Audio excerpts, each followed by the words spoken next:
Best of luck for Team Life today. Trailer launch. We'll just sit there and watch it first and then we'll.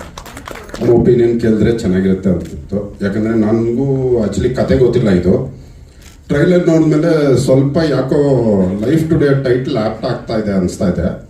ಒಂದು ಕಾರಣ ಇವತ್ತಿನ ಸೆನಾರಿಯೋ ಏನು ನಡೀತಾ ಇದೆ ಅಂತ. ಇವಾಗ ಎಕ್ಸಾಂಪಲ್ ಮೊನ್ನೆ ಯಾವುದೋ ಕೇಸ್ ನಡೀತಾ ಇದೆ, ಬೆಟ್ಟದ ಮೇಲೆ ಹೋಗಿ ಫಿಯಾನ್ಸಿನ ತಲ್ಬಿಟ್ಲು, ಬಕೆಟಲ್ಲಿ ಹಾಕಿದ್ರು, ಏನೇನೋ ಕತೆಗಳು ಬರ್ತಾ ಇದೆ. ಯಾಕೋ ಸ್ವಲ್ಪ ಅಲ್ಲಿ ಮ್ಯಾಚ್ ಆಗ್ತಾ ಇದ್ದಂಗೆ ಇದೆ story. Maybe probably title ಅದಕ್ಕೆ ಮ್ಯಾಚ್ ಆಗುತ್ತೆ ಅಂತ ಫೀಲ್ ಇದೆ. Life today is showing actually perfect, but I will wait till August 6th and see the movie and talk about it. ನನ್ನ ಮಾಧ್ಯಮ ಮಿತ್ರರಿಗೆ ತುಂಬ ಜಾಸ್ತಿ ದಿವಸ ಆದ್ಮೇಲೆ ಸಿಕ್ಕಿದ್ದೀನಿ. ನಿಮ್ಗೆಲ್ಲರಿಗೂ ನೋಡೋ ಭಾಗ್ಯ ನಮ್ಮ ಈ ಮೇಘನಾ ಪ್ರೊಡಕ್ಷನ್ಸ್ ಕಡೆಯಿಂದ ಸಿಕ್ಕಿವತ್ತು. ನಾನು ಟ್ರೈಲರ್ ನೋಡ್ಬೇಕಾದ್ರೆ ಕಿರಣ್ ಅವ್ರ ಬಗ್ಗೆ ಒಂದು ವಿಶೇಷವಾಗಿ ಗಮನಿಸಿದೆ. ಯಾಕಂತಂದ್ರೆ ನಮ್ಮ ಕನ್ನಡ ಚಿತ್ರರಂಗಕ್ಕೆ ಇವತ್ತು ನಾಯಕ ನಟರ ಕೊರತೆ ಎಷ್ಟಿದೆ ಅಂತ ಎಲ್ಲರಿಗೂ ಗೊತ್ತಿದೆ. ಇದು ಇವರ ಮೊದಲನೇ ಸಿನಿಮಾ ಥರ ಕಾಣಿಸ್ತಾ ಇರಲಿಲ್ಲ. ಇವರ ಹಾರ್ಡ್ ವರ್ಕು, ಇವರ ಡೆಡಿಕೇಶನ್ ತೆರೆ ಮೇಲೆ ಕಾಣಿಸ್ತಾ ಇತ್ತು. ಒಂದು ಭರವಸೆಯ ನವನಟನಾಗಿ ಕನ್ನಡ ಇಂಡಸ್ಟ್ರಿ ಬರ್ತಾ ಇದ್ದೀರಾ, ಆಲ್ ದ ಬೆಸ್ಟ್. ಹಾಗೆ ಚಿತ್ರರಂಗ, ಕನ್ನಡ ಚಿತ್ರರಂಗದ ಬಗ್ಗೆ ಎಷ್ಟು ಹೇಳಿದ್ರು ಕಡಿಮೆನೆ. ಇವತ್ತು ಬೇರೆ ಬೇರೆ ಭಾಷೆಗಳಲ್ಲಿ ನಮ್ಮ ಪ್ರೊಡಕ್ಷನ್ ಹೌಸ್ಗಳು ಹೋಗಿ ದೊಡ್ಡ ದೊಡ್ಡ ಸಿನಿಮಾಗಳನ್ನ ಪ್ರೊಡ್ಯೂಸ್ ಮಾಡ್ತಾ ಇದ್ದಾರೆ. ಅದು ನಮ್ಮ ಕನ್ನಡಿಗರ ಹೆಮ್ಮೆ. ಅಂತ ಒಂದು ದೊಡ್ಡ ಸಿನಿಮಾಗಳು ನಮ್ಮ ಕನ್ನಡ ಚಿತ್ರರಂಗದಲ್ಲೂ ಮಾಡಬೇಕು ಅಂತಂದರೆ ಈ ಥರ ಭರವಸೆಯ ನಟರುಗಳು ಬರಬೇಕಾಗತ್ತೆ. ಯಾಕಂದರೆ ನಟರ ಕೊರತೆ ಇದೆ ನಮ್ಮಲ್ಲಿ, ಇದು ಮೇಜರು. ಅಂತ ಒಂದು ಜಾಗನ ರೀಪ್ಲೇಸ್ ಮಾಡ್ತೀರಾ ಅಂತ ಅಂದ್ಕೊತಾ ಇದ್ದೀನಿ. Thank you very much. ಹಾಗೆ ಚಿತ್ರತಂಡ ಬಹಳ ಶ್ರದ್ಧೆ ವಹಿಸಿ ಇವತ್ತಿನ ಜೀವನವನ್ನು, ಎಷ್ಟೋ ಜನ ನಾವು ಅಲ್ಲಿ ಇಲ್ಲಿ ಕೇಳಿಸ್ಕೊತಾ ಇರ್ತೀವಿ, ಅವರ ಜೀವನದಲ್ಲಿ ಹಿಂಗಾಯಿತು, ಇವ್ರ ಜೀವನದಲ್ಲಿ ಹಿಂಗಾಯಿತು, ನಮ್ಮ ಸುತ್ತಮುತ್ತ ಜನ ಮಾತಾಡಬೇಕಾದ್ರೆ ಕೇಳಿಸ್ಕೊತಿರ್ತೀವಿ. ಅದನ್ನು ನಾವು ಎಷ್ಟೇ ಬೇರೆಯವರು ಎಷ್ಟೇ ರಸವತ್ತವಾಗಿ ಹೇಳೋದಕ್ಕಿಂತನೂ ತೆರೆ ಮೇಲೆ ನೋಡಿದಾಗ ಅದರ ಜೀವನ ಅನುಭವ, ಪಾಠಗಳು, ತಪ್ಪುಗಳು, ಸರಿಗಳು, ಅದನ್ನೆಲ್ಲ ಕಡೆಯಲ್ಲಿ ಒಂದು ಮೆಸೇಜ್ ಕೊಡ್ತೀರಾ ನಮ್ಮ ಚಿತ್ರತಂಡ. ಲಾಸ್ಟಲ್ಲಿ ಅವರು ಆಚೆ ಎದ್ದು ಹೋಗ್ಬೇಕಾದಾಗ ಕನೆಕ್ಟ್ ಆಗಿ ಹೋಗ್ತಾರೆ. ಓ, ಇದು ನನ್ನ ಜೀವನದಲ್ಲೂ ಆಗಿತ್ತು, ಇನ್ನೊಂದು ಮತ್ತೊಂದು ಅಂತ. ಆ ಥರ ಒಂದು ಮನಸ್ಸಿಗೆ ಮುಟ್ಟುವಂಥ ಸಿನಿಮಾ ಆಗಿ ಇದು ಕಾಣ್ತಾ ಇದೆ. ಯಾಕಂತಂದರೆ ಅಲ್ಲಿ ಲವ್ ಇದೆ, ಎಮೋಷನ್ ಇದೆ, ಮೋಸ ಇದೆ, ದ್ವೇಷ ಇದೆ, ಎಲ್ಲನೂ ಇದೆ. ಒಂದು ಕಂಟೆಂಟ್ ಸಿನಿಮಾ.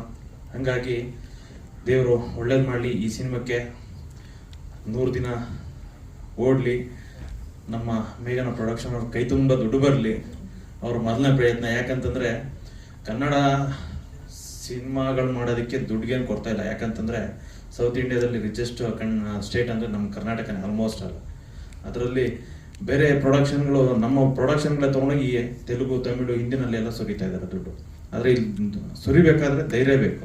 ಧೈರ್ಯ ಬರಬೇಕು ಅಂತಂದರೆ ಒಳ್ಳೊಳ್ಳೆ ಕಂಟೆಂಟು, ಒಳ್ಳೊಳ್ಳೆ ಸಿನಿಮಾಗಳು ಬರಬೇಕು ಅಂತ ಒಂದು ಪ್ರಯತ್ನ ಮಾಡಿದ್ದಾರೆ. ಅವ್ರಿಗೂ ಒಳ್ಳೇದು ಮಾಡಲಿ. ನಮ್ಮ ಕನ್ನಡ ಜನ ಯಾವತ್ತೂ ಕಂಟೆಂಟ್ ಇರೋ ಸಿನಿಮಾಗಳನ್ನ ಕೈ ಬಿಟ್ಟಿಲ್ಲ, ಕೈ ಹಿಡಿತಾರೆ. ಮಾಧ್ಯಮ ಮಿತ್ರರು ಎಷ್ಟಾಗುತ್ತೋ ಅಷ್ಟು ಹೆಚ್ಚಿಗೆ ಈ ಸಿನಿಮಾ ತಂಡಕ್ಕೆ ಸಪೋರ್ಟ್ ಕೊಡಿ.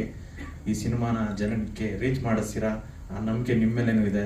ಹಾಗೆ ಕನ್ನಡ ಜನತೆ ಈ ಸಿನಿಮಾನ ನೋಡಿ ಆಶೀರ್ವಾದ ಮಾಡಿ ಈ ಹೊಸ ಚಿತ್ರತಂಡವನ್ನು, ಹೊಸ ಪ್ರೊಡಕ್ಷನನ್ನು ಹಾರೈಸಿ ಅಂತ ಕೇಳ್ತಾ ನಾನು 2 ಮಾತು ಮುಗಿಸ್ತೀನಿ. All the best. ಸಾಥ್ ಕೊಟ್ಕೊಂಡು ಬಂದಿದ್ದೀರಾ, ತುಂಬ ಥ್ಯಾಂಕ್ಸ್. ಇವಾಗ ಟ್ರೈಲರ್ ಲಾಂಚ್ ಆಗಿದೆ. ನಿಮ್ಮೆಲ್ಲರ ಸಹಾಯ ತುಂಬ. ನಾನು ಏನೇ ಬಂಡವಾಳ ಹೂಡಿದ್ರು ಅದು ತಗೊಂಡೋಗಿ ರೀಚ್ ಮಾಡಿಸೋದು ನಿಮ್ಮ ಕೈಯಲ್ಲಿದೆ. ದಯವಿಟ್ಟು ನೀವು ಮಾಧ್ಯಮ ಮಿತ್ರರು ನಿಮ್ಮ ಕೈಯಲ್ಲಿ ಆದಷ್ಟು ಎಫೆಕ್ಟ್ ಹಾಕಿ ನನ್ನ ಒಂದು ಚಿತ್ರವನ್ನು ನೀವು ಮುಂದೂಡಿಸಿ ನನ್ನ ಸಕ್ಸಸ್ ಕಾಣೋಕ್ಕೆ ನೀವೆಲ್ಲರ ಒಂದು ಸಹಾಯ ಬೇಕಂತ ನಿಮ್ಮನ್ನು ಕೇಳ್ಕೊತೀನಿ. Thank you. ಮೊದಲನೇದಾಗಿ ಥ್ಯಾಂಕ್ ಯು ಸೋ ಮಚ್. ಎಲ್ಲ ಮೀಡಿಯಾದವರು ಬಂದಿದ್ದೀರಾ. 3 ಸಾಂಗ್ಸ್ ರಿಲೀಸ್ ಮಾಡಿದ್ದೀವಿ ನಮ್ಮ ಲೈಫ್ ಟುಡೇ ಸಿನಿಮಾದು. ಇವತ್ತು ಟ್ರೈಲರ್ ರಿಲೀಸ್ ಆಗಿದೆ. ಸೊ 3 ಸಾಂಗ್ಸ್ ನಿಮ್ಗೆ ಗೊತ್ತಿದೆ ಯಾವ ಪ್ಯಾಟರ್ನಲ್ಲಿ ನಾವು ಈ ಸಿನಿಮಾನ ಮಾಡಿದ್ದೀವಿ ಅಂತ. ಇವತ್ತು ಟ್ರೈಲರು ನೋಡಿದ್ದೀರಾ. ಸಿನಿಮಾ ಟ್ರೈಲರ್ ಬಗ್ಗೆ ನೀವೇ ಮಾತಾಡಬೇಕು, ಜನ ಮಾತಾಡಬೇಕು. ಸೊ ನಾನು ಇಲ್ಲಿ ಒಂದು ವಿಷಯ ಹೇಳಕ್ಕೆ ಇಷ್ಟಪಡ್ತೀನಿ. ನಾಳೆಯಿಂದ ನಾನು ಎಂಟೈರ್ ಎಲ್ಲ ಊರುಗಳಿಗೂ ಜನದ ಹತ್ರ ಡೈರೆಕ್ಟಾಗಿ ಹೋಗಿ ನನ್ನ ಸಿನಿಮಾ ಈ ಥರ, ನನ್ನ ಕೆಲಸ ಈ ಥರ ಅಂತ ಅಪ್ರೋಚ್ಗೆ ಹೋಗ್ತಾ ಇದ್ದೀನಿ. ಸೊ ಇದನ್ನು ವೀಕ್ಷಿಸ್ತಾ ಎಲ್ಲ ಆಡಿಯನ್ಸ್ಗೆ ಕೇಳ್ಕೊತೀನಿ, ದಯವಿಟ್ಟು 6ನೇ ತಾರೀಕು ಸಿನಿಮಾ ರಿಲೀಸ್ ಆಗುತ್ತೆ, ಬಂದು ಥಿಯೇಟ್ರಲ್ಲಿ ಸಿನಿಮಾ ನೋಡಿ.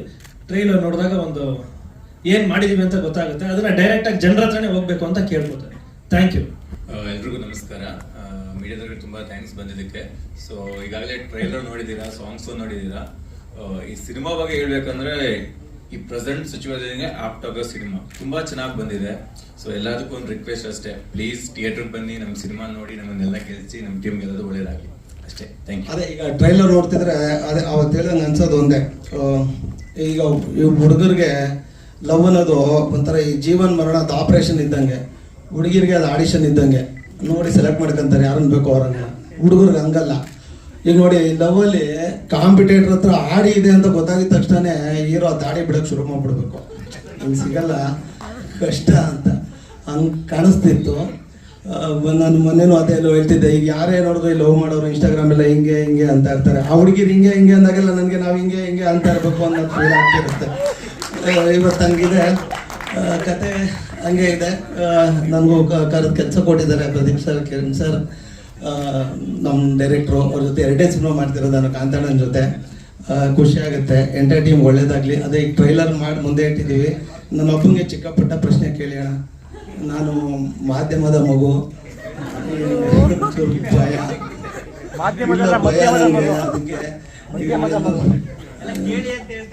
ಬಿಡಲ್ಲ, ಇನ್ನೂ ಹಾಕತ್ತೀವಿ ಇನ್ಕ್ಲೂಡಿಂಗ್ ಯು ಅನ್ಬಿಟ್ರೆ ಕಷ್ಟ. ತಾನೇ ಹೇಳ್ಬಿಟ್ರು, ಪ್ರೊಡ್ಯೂಸರ್ ಹೇಳ್ಬಿಟ್ರು, ಡೈರೆಕ್ಟರ್ ಸರ್ ಹಾಗೆ ನಮ್ಮ ಹೀರೋ ಸರ್ ಎಲ್ಲ ಹೇಳಿದ್ದಾರೆ. ಲೈಫ್ ಟುಡೇ ಸಿನಿಮಾ ತುಂಬ ಚೆನ್ನಾಗಿದೆ. 6ನೇ ತಾರೀಕು ರಿಲೀಸ್ ಆಗ್ತಾ ಇದೆ, ಬಂದು ನೋಡಿ. Thank you. ಎಲ್ಲರಿಗೂ ನಮಸ್ತೆ. ಮೊದಲನೇದಾಗಿ ಸಿನಿಮಾ ಬಗ್ಗೆ ಅಥವಾ ಟ್ರೈಲರ್ ಬಗ್ಗೆ ಒಬ್ರೊಬ್ರು ಒಂದೊಂದು ಒಪಿನಿಯನ್ ಕೊಡ್ತಾ ಇದ್ದಾರೆ. That's good. ಆ್ಯಕ್ಚುಲಿ ಒಬ್ರೊಬ್ರಿಗೆ ಈ ಥರ ಒಂದೊಂದು ಥರ ಅನ್ನಿಸ್ತದೆ ಅಂದರೆ ಅದು ನಮ್ಗೆ ಒಳ್ಳೇದೇ. ಜನಕ್ಕೆ ಏನೋ ಒಂದು ತಲೆಗೆ ಬರ್ತಾ ಇದೆ ಸಿನಿಮಾದಲ್ಲಿ ಏನೋ ಒಂದಿದೆ ಅನ್ನೋದು ಅಂತ. ಬಟ್ ನನ್ನ ಕೇಳಿದ್ರೆ ಸರ್ ಹೇಳ್ದಂಗೆ ಬಕೆಟ್ಗೆ ತುಂಬ್ತಾ ಇದ್ದಾರೆ, ಆಮೇಲೆ ಏನೋ ಬೆಟ್ಟದಿಂದ ತಳ್ತಾ ಇದ್ದಾರೆ. ನಮ್ಮ ಸುಧೀರ್ ಅವರು ಹೇಳ್ದಂಗೆ ದಿಸ್ ನೋ ಆಗುತ್ತಿಲ್ಲ ನನಗೆ. ಒಂದು ಹೆಣ್ಣಿನ ಮನಸ್ಥಿತಿ, ಪ್ರೀತಿ ಅಥವಾ ಮದುವೆ ಅಂತ ಬಂದರೆ ಮನಸ್ಥಿತಿ ಎರಡು ಅವಳ ಹಿಡಿತದಲ್ಲೇ ಇರೋದಿಲ್ಲ. ಅದರಿಂದಾಗಿ ಅವಳು ಏನೇನೆಲ್ಲ ಫೇಸ್ ಮಾಡ್ತಾಳೆ. ಸೊ ಅದು ಎರಡರಲ್ಲಿ ಅವಳೊಬ್ಬಳೇ ಮಾತ್ರ ಇರೋದಿಲ್ಲ, ಅವಳ ಫ್ಯಾಮಿಲಿ ಇರುತ್ತೆ, ಅವಳು ಪ್ರೀತಿಸೋ ಹುಡುಗ ಇರ್ತಾನೆ, ಮದುವೆ ಆಗೋ ಹುಡುಗ ಇರ್ತಾನೆ. ಸೊ ಇದೆಲ್ಲದನ್ನ ಅವಳು ಹೇಗೆ ಫೇಸ್ ಮಾಡ್ತಾಳೆ ಅನ್ನೋದನ್ನ ಈ ಸಿನಿಮಾದಲ್ಲಿ ತೋರ್ಸೋಕೆ ಹೊರಟಿದ್ದಾರೆ. ತುಂಬ ಚೆನ್ನಾಗಿ ಹೇಳಿದ್ದಾರೆ. ಲೈಫ್ ಟುಡೇ ಅನ್ನೋ ಟೈಟಲ್ ಆ ಪಾತ್ರಕ್ಕೆ ಆಪ್ಟ್ ಆಗಿದೆ. ಅದು ಸಿನಿಮಾ ನೋಡಿದ್ರೆ ಎಲ್ರಿಗೂ ಗೊತ್ತಾಗುತ್ತೆ. ಅಷ್ಟೇ. ನಮಸ್ಕಾರ. ಥ್ಯಾಂಕ್ ಯು ಸೋ ಮಚ್ ನೀವೆಲ್ಲರೂ ಬಂದಿದ್ದೀರಾ ಅಂತ. ಏನು ಸಿಚುವೇಶನ್ ತಕ್ಕಂಗೆ ನಮ್ಮ ಸಿನಿಮಾ ರಿಲೀಸ್ ಆಗ್ತಾ ಇದೆ. ಆ್ಯಕ್ಚುಲಿ ಪ್ರತಿಯೊಬ್ಬರು ಅವ್ರವ್ರ ಒಪಿನಿಯನ್ ಹೇಳಿದರು. ನನ್ನ ಒಪಿನಿಯನ್ ಏನಪ್ಪ ಅಂದರೆ, ಆ್ಯಕ್ಚುಲಿ ಲವರ್ಸ್ಗಳದ್ದು ಆಟ ಸ್ವಲ್ಪ ಜಾಸ್ತಿನೇ ಆಗ್ತಾ ಇದೆ. ಆ್ಯಂಡ್ ಬರೀ ಹೆಣ್ಮಕ್ಳು ಅಲ್ಲ, ಆ್ಯಕ್ಚುಲಿ ಈವನ್ ಗಂಡ್ಸ್ ಅವ್ರ ಮೇಲಾಗಿ ಅವ್ರು ಕೂಡ ತುಂಬ ಫೇಸ್ ಮಾಡ್ತಿದ್ದಾರೆ. ಈ ಕೊಲೆ ಮಾಡೋದು, ಮರ್ಡರ್ಸ್ ಎಲ್ಲ ತುಂಬ ಜಾಸ್ತಿ ಆಗ್ತಿದೆ. ಅದಕ್ಕೆ ಕಾರಣ ಯಾಕೆ, ಏನು, ಅಥವಾ ಇಫ್ ಯು ಸಿ ಇನ್ನೊಂದು ಡೈಮೆನ್ಷನಲ್ಲಿ ಹೆಣ್ಮಕ್ಳು ಕೂಡ ತುಂಬ ಫೇಸ್ ಮಾಡ್ತಿದ್ದಾರೆ. ಸೊ ನಮ್ಮ ಸಿನಿಮಾ ದ್ವಾರ ನಾವು ಏನು ತೋರ್ಸೋಕ್ಕೆ ಪ್ರಯತ್ನ ಪಟ್ಟಿದ್ದೀರಾ ಅದು ನಿಮಗೆ 8ನೇ ಆಗಸ್ಟ್ ಸಿನಿಮಾದಲ್ಲಿ ಗೊತ್ತಾಗುತ್ತೆ. ಸೊ ದಯವಿಟ್ಟು ಬಂದು ನಮ್ಮ ಸಿನಿಮಾ ನೋಡಿ, ಹರಿಸಿ ಅಂತ ಕೇಳ್ಕೊತೀನಿ. Thank you so much. Thank you. ಮೊದಲನೇದಾಗಿ ಮಾಧ್ಯಮ ಮಿತ್ರರಿಗೆ ಮತ್ತು ಎಲ್ಲ ಆಗಮಿಸಿರ್ತಕ್ಕಂಥ ಎಲ್ಲ ಹಿರಿಯರಿಗೂ ಮತ್ತು ನಿರ್ಮಾಪಕರುಗಳಿಗೆ ಧನ್ಯವಾದಗಳು. ಅಂದರೆ ನನ್ನ ಹಿಂದಿನ ಸಿನಿಮಾ ಇರುವುದೆಲ್ಲವ ಬಿಟ್ಟು ನಿಮಗೆಲ್ಲ ಗೊತ್ತೇ ಇದೆ. ಅಂದರೆ ಒಂದು ಎಮೋಷನ್ಸ್ ಜೊತೆ, ಅಂದರೆ ಫ್ಯಾಮಿಲಿ. ಇವತ್ತು ನಾವು ಏನೇ ಅಲ್ಟಿಮೇಟ್ ಆಗಿ ನಾವು ಏನು ದುಡಿತೀವಿ, ಎಷ್ಟು ಸಂಪಾದನೆ ಮಾಡ್ತಾ ಇದ್ದೀವಿ, ಎಲ್ಲಿದ್ದೀವಿ ಅನ್ನೋದಕ್ಕಿಂತ ಹೆಚ್ಚಾಗಿ ಹೇಗೆ ಬದುಕ್ತಾ ಇದ್ದೀವಿ ನಾವು 4 ಗೋಡೆ ಮಧ್ಯೆ ಅನ್ನೋದು ತುಂಬ ಇಂಪಾರ್ಟೆಂಟ್ ಆಗುತ್ತೆ. ನಾವು ಇಲ್ಲಿಂದ ಹೋದರೆ ಕೊನೆಗೆ ಮನೆಗೆ ಹೋಗಬೇಕು. ಅಲ್ಲಿ ಹೋಗಿರೋ ಜಾಗದಲ್ಲಿ ನಮಗೆ ನೆಮ್ಮದಿ ಇದೆಯಾ, ಸುಖ ಇದೆಯಾ, ಶಾಂತಿ ಇದೆಯಾ ಅಂದರೆ ಇವು ತುಂಬ ಈಸಿಯಾದಂತಹ ಪದಗಳು. ನನಗೆ ಈ ಕತೆ ಒಪ್ಕೊಳ್ಳೋದಕ್ಕಿಂತ ಮುಂಚೆ ಕಿರಣ್ ಅವ್ರು ಕತೆ ಬರೆದಿದ್ರು. ಸೊ ನನ್ನನ್ನು ಕರೆದು ಸರ್ ಹಿಂಗೆ ಸಿನಿಮಾ ಮಾಡಬೇಕು ಅಂತ ಅಂದಾಗ, ಸೊ ನಾನು ಕತೆ ಓದಿದಾಗ ನನಗೆ ಅಂದರೆ ಯಾವುದೇ ಹೀರೋ ಆಗಲಿ ಸರ್, ಇವತ್ತು ಎಲ್ಲರೂ ಬಿಲ್ಡಪ್ ಇರಬೇಕು, ಮಾಸ್ ಡೈಲಾಗ್ ಇರಬೇಕು, ಮತ್ತು ಇಂಡಿಯಾನ ಒಂದು ಎಲಿವೇಶನ್ ಶಾರ್ಟ್ಸ್ ಇರಬೇಕಂತೆಲ್ಲ ಯೋಚನೆ ಮಾಡಿ ಇವತ್ತು ಅವರೇ ನಿರ್ಮಾಪಕರನ್ನ ಹುಡುಕಿ ಕತೆ ಮಾಡಿ ಸಿನಿಮಾ ಮಾಡಬೇಕು ಅಂತ ಅಂದಾಗ ತುಂಬ ಒಂದು ದೊಡ್ಡ ಚಾಲೆಂಜಿಂಗ್ ಆಗಿರುತ್ತೆ. ಅವ್ರ ಮೇಲೆ ಕತೆ ಬರ್ಕೊಂಡಿರ್ತಾರೆ. ನನ್ನ ಕತೆ ಓದ್ತಾ ಇದ್ದಾಗ ಆಶ್ಚರ್ಯ ಆಯಿತು, ಇದೇನು ಗುರಿ ಎಲ್ಲ ಹೀರೋಯಿನ್ ಮೇಲೆ ಟ್ರಾವೆಲ್ ಆಗ್ತಾ ಇದೆಯಲ್ಲ, ನನ್ನ ಎಮೋಷನ್ಸ್ಗೆ ಹತ್ರದಲ್ಲಿ ಇದೆಯಲ್ಲ, ಅಂದರೆ ನಾನು ಹೇಳೋವಂಥ ಕತೆಗಳಿಗೆ ತುಂಬ ಸನಿಹದಲ್ಲಿ ಇದೆಯಲ್ಲ ಅಂತ ಅಂದಾಗ, ಸರ್ ಈ ಕತೆನ ನಾನು ಡೈರೆಕ್ಷನ್ ಮಾಡಲೇಬೇಕು ಅಂತ ಹೇಳಿ ಅವರು ಸಹ ಖುಷಿಯಿಂದ ಈ ಟ್ರಾವೆಲ್ ಶುರುವಾಗಿದ್ದು. ಇದ್ರೊಳಗಡೆ ನೋಡ್ತಾ ಇದೀವಿ ಅಂದರೆ ಲೈಫ್ ಅಂದರೆ ಎಲ್ಲವೂ ಮಿಕ್ಸರ್ ಆಫ್ ಅಂದರೆ ಒಂಥರ ಎಲ್ಲ ಸಮ್ಮಿಶ್ರಣದಲ್ಲೇ ಇರಬೇಕು. ಹಾಸ್ಯ ಇಲ್ಲ ಸುಮಾರು ಅಂದರೆ ನಾವು ಟ್ರೈಲರ್ ಕಟ್ ಮಾಡಬೇಕಾದ್ರೆ ಈ ಸಿನಿಮಾದಲ್ಲಿ ಎಲ್ಲ ಇದೆ ಗುರು, ಲವ್ ಇದೆ, ಆ್ಯಕ್ಷನ್ ಇದೆ, ಇನ್ನೊಂದಿದೆ, ಮತ್ತೊಂದಿದೆ, ಎಲ್ಲ ಮೋಸ ಇದೆ ಅಂತ ಸರ್ ಹೇಳಿದ್ರು ಚೆನ್ನಾಗಿ. ಇದರಲ್ಲಿ ಹಾಸ್ಯನೂ ಇದೆ ಸರ್, ಅದನ್ನು ಮ್ಯೂಟ್ ಮಾಡಿದ್ದೀವಿ. ಅವರಿದ್ದಾರೆ ಮ್ಯೂಟ್ ಅಂದರೆ ಕಟ್ ಮಾಡಿದ್ದೀವಿ. ಥಿಯೇಟ್ರಿಗೆ ಬಂದಾಗ ನಿಮ್ಮ ಜೊತೆ ಅದು ಥಿಯೇಟ್ರಲ್ಲಿ ಬಂದಾಗ ಅದು ಎಕ್ಸ್ಟ್ರಾ ಬೋನಸ್ ಸರ್, ಅದು ಬರೋಂಥ ಆಡಿಯನ್ಸ್ಗಳಿಗೆ. ಸೊ ಈ ಎಲ್ಲ ಮಸಾಲೆ ಜೊತೆನಲ್ಲಿ ಒಂದು ನಗುನು ಸಹ ಆಡಿಯನ್ಸ್ಗೆ ಇರಬೇಕು ಅನ್ನೋ ಒಂದು ಉದ್ದೇಶದಲ್ಲಿ ಇದರಲ್ಲಿ ಅದನ್ನು ನಾವು ತರೋದಕ್ಕೆ ಹೋಗಿಲ್ಲ ಉದ್ದೇಶಪೂರ್ವಕವಾಗಿ. Thank you very much sir. ಅಂದರೆ ಒಂದು ಒಳ್ಳೆ ಕತೆ ಹೇಳೋದಕ್ಕೆ ನಿರ್ಮಾಪಕರು ಮತ್ತು ಕಿರಣ್ ಅವರು ಜೊತೆಯಾಗಿದ್ದರು. ಅದ್ರ ಜೊತೆಗೆ ಅದ್ಭುತವಾದಂತಹ ಕಲಾವಿದರುಗಳನ್ನ ನನಗೆ ಕೊಟ್ಟರು. ಸೊ ಸುದೀಯವರಾಗಿರ್ಬೋದು, ರತನ್ ಅವರು, ಜಗಪ್ಪ ಮೇಡಮ್, ನಿಮ್ಮ ಬಗ್ಗೆ ಅಂದರೆ ಇವರು ನೆಕ್ಸ್ಟ್ ನನ್ನ ಇರುವುದೆಲ್ಲ ಹೋಗ್ಬಿಟ್ಟು ಸಿನಿಮಾಗೆ ಮೇಘನಾರಾಜ್ ಅವರಿಗೆ ಸ್ಟೇಟ್ ಅವಾರ್ಡ್ ಬಂತು. ನಾನು ಈ ವೇದಿಕೆ ಅವರಿಗೆ ಅಂದರೆ ವೇದಿಕೆ ಎಲ್ಲ ಹಿಂದೆನೇ ಹೇಳಿದ್ದು ಮೇಡಮ್ ಇದರಲ್ಲಿ ಈ ಒಂದು ಅವಾರ್ಡ್ ಬರುತ್ತೆ ಅಂತ. ಇದನ್ನು ನಾವು ಹೇಳ್ತಾ ಇದ್ದೀವಿ ನಿಮಗೆ 100% ಇದರಲ್ಲೂ ಬಹುಶಃ ನೀವು ಒಂದು ಸ್ಟೇಟ್ ಅವಾರ್ಡ್ನ ಗೆಲ್ಲುವಂತಹ ಸಾಮರ್ಥ್ಯ ಇರುವಂಥವ್ರು ಅದ್ಭುತವಾದಂಥ ಕಲಾವಿದೆ. ಸೊ ಯುಕ್ತ ಅವರೇ ಆ್ಯಂಡ್ ನಮ್ಮ ಮಲಾನಿ ಸರ್ ಇದ್ದಾರೆ. ತುಂಬ ಎಲ್ಲ ಒಂದು ಚಂದದ ಟೀಮ್ ಜೊತೆಯಲ್ಲಿ ನನ್ನ ಇವತ್ತು ಮಿಸ್ ಆದರೂ ನಮ್ಮ ಮ್ಯೂಸಿಕ್ ಡೈರೆಕ್ಟರ್ ಅವರು ಸಹ ಈ ಸಿನಿಮಾ ಹೀರೋ ಅದ್ಭುತವಾಗಿ ರೀರೆಕಾರ್ಡಿಂಗ್ ಮಾಡಿದ್ದಾರೆ. ನಾನೇ ಸರ್ ಬನ್ನಿ ಅಪ್ಪನ ಪಾತ್ರ ಮಾಡಿದ್ದಾರೆ. ಮೆನ್ನು ಎಲ್ಲರೂ ಜೊತೆಲಿ ಇರಲೇಬೇಕು ಸರ್. ಅಂದರೆ ಕಥೆಗಳ ಒಳಗಡೆ ನಾವಿವಾಗ ಒಂದು ಕುಟುಂಬದ ಸಮೇತ ನಾವು ಸಿನಿಮಾಗಳು ಬರ್ತೀವಿ ಸರ್. ಯಾರು ನಾವು ಬರೀ ಯೂಸು ನಾವು ಅಂದರೆ ಆ ಥರ ವರ್ಗ ಸಿನಿಮಾಗಳು ಬೇರೆ, ನಾವು ಒಂದು ಕುಟುಂಬದ ಜೊತೆ ಸಿನಿಮಾಗೆ ಬರ್ತಾ ಇದ್ದೀವಿ ಅಂತ ಅಂದಾಗ ಸೊ ಹೆಣ್ಮಕ್ಳು ಫೀಲಿಂಗ್ಸು ಇರ್ತವೆ ಅಲ್ಲಿ. ಅದಕ್ಕೆ ನಾವು ಕತೆ ಮುಖಾಂತರವಾಗಿ ಆ ರೆಸ್ಪೆಕ್ಟ್ ಮಾಡಬೇಕು ಅನ್ನೋ ಒಂದು ಉದ್ದೇಶದಲ್ಲಿ ಮಾಡಿರೋಂಥ ಸರ್. ಈಗ ಹೇಳ್ತಾ ಸಬ್ಜೆಕ್ಟಲ್ಲಿ ಹೆಣ್ಮಕ್ಳು ಅಂದರೆ ಏನೊಂದಷ್ಟು ಗ್ರೂಪ್ ಫಾಲ್ಸ್ಗಳು ಮತ್ತು ಹೇಳೋದು ಸಮಸ್ಯೆಗಳಿದ್ದಾವೆ, ಅದ್ರ ಮೇಲೆ ಟ್ರ್ಯಾಕ್ ಹೋಗೋದ್ರಿಂದ ಅದು ಪರಿಹಾರ ಇದೆ ಅಂತನಾ ಅಥವಾ ಪ್ರಶ್ನಾರ್ಥಕವಾಗಿ ಉಳಿಯುತ್ತೆ ಸರ್? 100% ಅಲ್ಟಿಮೇಟ್ಲಿ ನಾನು ಅವಾಗಲೇ ಹೇಳಿದ್ನಲ್ಲ ಸರ್, ಅಂದರೆ ನಮ್ಮ ಬದುಕಿನ ಜೊತೆಯಲ್ಲಿ ನಾವು ಯಾರ ಹತ್ರ ಆದರೂ ನೋವು ಹೇಳ್ಕೊಬೇಕು ಅಂದ್ರೆ ಒಂದು ಭುಜ ಬೇಕು ಸರ್. ನಾವು ಏನೇ ಇದ್ರು ಆ ಭುಜನೇ ನಾವು ನಮ್ಮ ಸಂಗಾತಿಗಳು ಅಂತ ನಾವು ಹಿರಿಯರ ಹಿಂದೆಯಿಂದನೇ ಅದೊಂದು ಕಾನ್ಸೆಪ್ಟ್ನ ಮಾಡಿಬಿಟ್ಟಿದ್ದಾರೆ.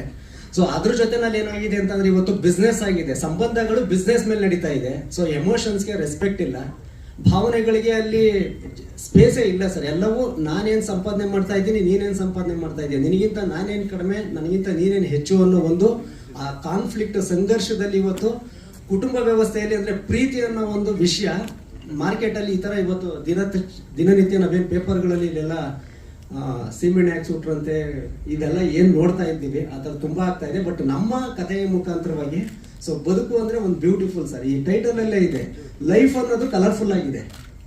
ಲೈಫ್ ಅನ್ನೋದು ಅಲ್ಲಿ ರೋಸ್ ಪೆಟಲ್ಸ್ ಇದೆ.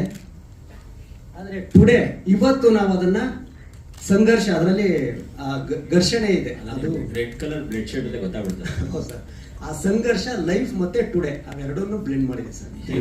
ಸರ್ ನಾನು ನನ್ನ ಸ್ಕೂಲ್ ಡೇಸ್, ಕಾಲೇಜ್ ಡೇಸ್ ಅಲ್ಲಿ ಇದ್ದಾಗ ಆ ಪ್ಯಾಟರ್ನ್ ಆಫ್ ಸಿನಿಮಾ ಬರ್ತಾ ಇತ್ತು ಸರ್. ಈಗ ಫಾರ್ ಎಕ್ಸಾಂಪಲ್ ಒಂದು 2-3 years ಇಂದ ನೋಡಿದ್ರೆ ಹೀರೋ, ಫೈಟು, ಸಾಂಗು, ಅದೇ ರೂಟೀನ್ ಲವ್ ಸ್ಟೋರಿ. ಸೊ ನಾನು ಇಲ್ಲಿ ಒಂದು ಸುಮ್ಮನೆ ಒಂದು ಮೂವಿ ಮಾಡೋಕ್ಕೆ ಬರೋಣ ಅಥವಾ ಸಕ್ಸಸ್ಫುಲ್ ಮೂವಿ ಮಾಡೋಕ್ಕೆ ಬರೋಣ ಅಂತ ಯೋಚನೆ ಮಾಡಿದಾಗ ಸಕ್ಸಸ್ಫುಲ್ ಪ್ಯಾಟರ್ನ್ ನನಗೆ ಇದೇ ಕಾಣಿಸಿದೆ ಸರ್. ಬೇರೆ ಇಂಡಸ್ಟ್ರಿಯವರು ಮಲಯಾಳಂ, ತೆಲುಗು, ತಮಿಳ್ ಅವ್ರು ಯಾರು ಹೀರೋಯಿಸಮ್ ತುಂಬ ಒತ್ತು ಕೊಡಲ್ಲ, ಒಳ್ಳೆ ಕಂಟೆಂಟ್ ಮೇಲೆ ಇದು ಮಾಡ್ತಾರೆ. ಸೊ ಹಾಗಾಗಿ ನಾನು ಕಂಪ್ಲೀಟ್ಲಿ ಈ ಮೊಗ್ಗಿನ ಮನಸ್ಸೆಲ್ಲ ಬಂತಲ್ಲ ಆ ಪ್ಯಾಟರ್ನಲ್ಲಿ ಈ ಸಿನಿಮಾನ ಮಾಡಿದೆ ಸರ್. ಹಂಗಂತ ಇಲ್ಲಿ ಯಾರು ಒಬ್ರು ದೊಡ್ಡವರು ಚಿಕ್ಕವರು ಅಂತಲ್ಲ, ಎಲ್ಲರ ಪಾತ್ರ ಅಷ್ಟೇ ಈಕ್ವಲ್ ಆಗಿದೆ. ಅದೇ ಮೇಡಮ್, ಅದೇ ಸಿನಿಮಾ ನೋಡಿದ್ರೆ ಅದ್ರಲ್ಲಿ ಇದೆ ಮೇಡಮ್ ಆನ್ಸರು. ಅದೇ ಒಳ್ಳೆ ಮನ್ಸಿದ್ದು ಸೆಟ್ಲ್ ಆಗಿರೋ ಸಿಕ್ಕಿದ್ರೆ ಇನ್ನೂ ಚೆನ್ನಾಗಿರುತ್ತೆ ಮೇಡಮ್ ಜೀವನ. ಸುದ್ದಿ ನಿಮ್ಗೆ ಪ್ರಶ್ನೆ ಯಾಕಣ್ಣ ಇವತ್ತು ಅದೇ ಅವಾಗ ಹೇಳ್ತಾ ಇದ್ರಿ ಆಪರೇಷನ್ ಆಡಿಷನ್ ಅಂತ.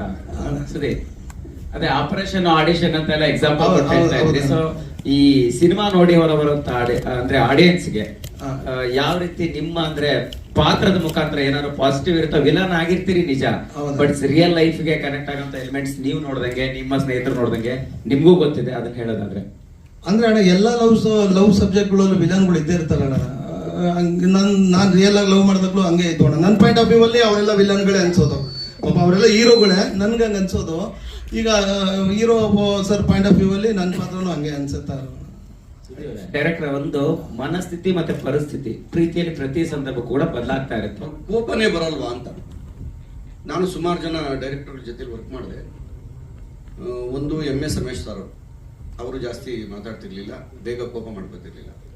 ಅಷ್ಟೇ ಕರ್ದೇವ್ ಕಳ್ಸೋರು ಇಂಥದ್ದು ಬೇಕು ನನಗೆ ಹೇಳೋರಿಗೆ ಅಂತ.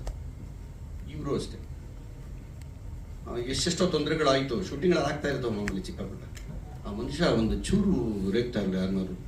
ಅದಕ್ಕೋಸ್ಕರ ಒಂದಿನ ನನಗೆ ತುಂಬ ಜ್ವರ, 110 ಡಿಗ್ರಿ ಜ್ವರ ಅವತ್ತು ನೈಟ್ ಶೂಟಿಂಗ್. ನಾನು ಮಾಡಲ್ಲ ಅಂತ ಕೂತ್ಬಿಟ್ಟಿದ್ದೆ, ಆಗ್ತಾಯಿಲ್ಲ ನನಗೆ, ಚಳಿ ಹಿಂಗೆ ನಡುಗ್ತಾ ಇದೆ.